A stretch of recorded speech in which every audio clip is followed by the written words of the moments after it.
Hi Christine, as promised, this is a walkthrough of some resources that I think might help you with your search.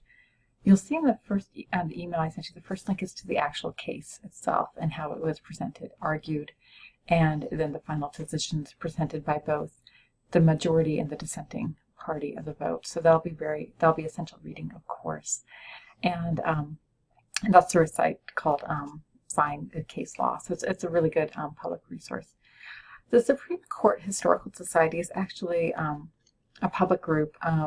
There is some information in the National Archives, which is a government-based group, but Supreme Court Historical Society is actually a pretty good resource as well. And so I'm going to walk you through a couple things that you'll find here.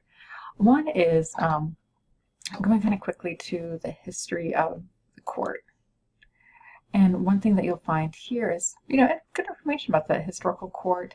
This is documentaries, not documents, and then some oral arguments. I'll go ahead and click here.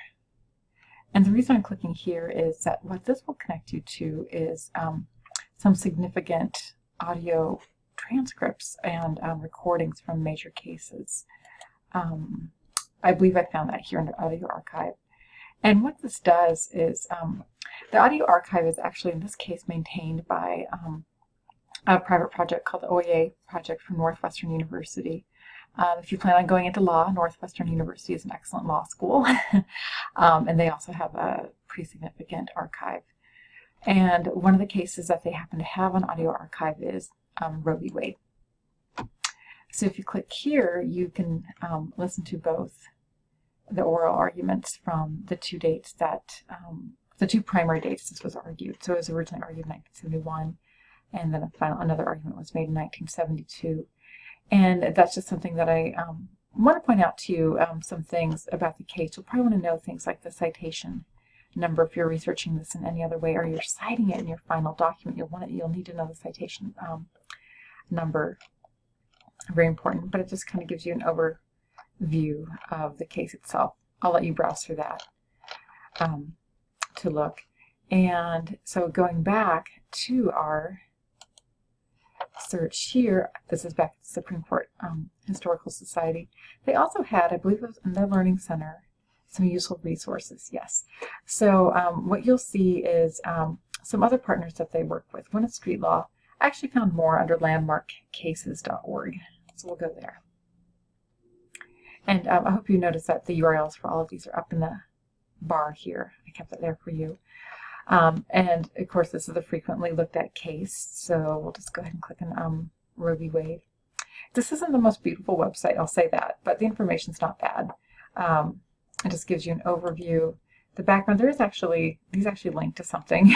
This would actually give you a background summary. This was designed as a teaching resource, so I want you to keep that in mind. It can provide some good information, but you might want to look at both the decision, and so this has some great key excerpts from the majority opinion, dissenting opinion, and then the full summary of the decision. And generally, when a decision is a strong majority, that's usually what you can get full text of. So court, in this case, 1973, was a 7-2 majority decision, so a pretty strong majority. And under resources, they also, again, this will take you to the oral arguments page that I just mentioned, that OEA site funded by Northwestern University. So another great resource there. So that's kind of my quick one. There's other information about legal concepts and such, but this is my quick walkthrough of the Supreme Court Historical Society. I have two more videos for you. One is going to be looking through the New York Times, and one's going to be looking through one of our EBSCO databases. So hopefully this is a good start to this area.